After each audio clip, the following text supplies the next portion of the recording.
بسم اللہ الرحمن الرحیم۔ الصلاۃ والسلام علیک یا سیدی یا رسول اللہ وعلی آلک وصحابک یا حبیب اللہ۔ بحیثیت مسلمان میرا یہ عقیدہ ہے کہ آج اس دنیا میں جو بھی شرف انسانیت انسان کو عطا ہوا ہے وہ صدقہ نبی مکرم شافع معاشر حضرت محمد مصطفیٰ صلی اللہ علیہ وسلم کے صدقے اور وسیلے سے عطا ہوا ہے۔ یہ دنیا آج سے 1400 سال پہلے کچھ بھی نہیں تھی، نہ اس کے پاس علم تھا، نہ شعور تھا، اور ایک تاریکی میں ڈوبی ہوئی دنیا تھی۔ اگر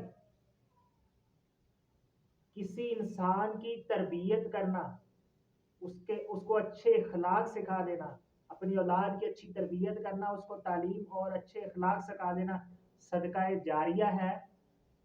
اگر دو راستوں کو ملانا، ایک پل کی تعمیر کر دینا صدقہ جاریہ ہے۔ راستے میں کسی پتھر کو اٹھا کر سائڈ پہ کر دینا صدقہ جاریہ ہے۔ تو نبی پاک صلی اللہ علیہ وسلم نے اس امت کو، اس دنیا کو وہ شعور عطا کیا، وہ علم عطا کیا کہ آج ہم اس دنیا میں ہر وہ رونق، ہر وہ ترقی دیکھ رہے ہیں، علم کی وسعتیں طے کر رہے ہیں، دنیا اپنی معراجوں کو حاصل کر رہی ہے۔ تو یہ میں کہہ سکتا ہوں کہ یہ سب صدقہ نبی پاک صلی اللہ علیہ وسلم کا ہے۔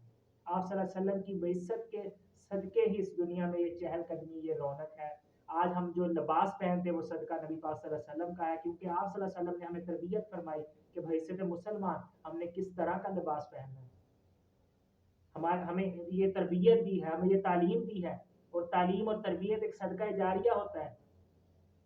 تو یہ صدقہ جاریہ ہے، صدقہ ہے۔ ہم جو آج لباس پہن رہے ہیں نبی پاک صلی اللہ علیہ وسلم کا، ہم جو کھانا کھا رہے ہیں وہ صدقہ ہے نبی پاک صلی اللہ علیہ وسلم کا۔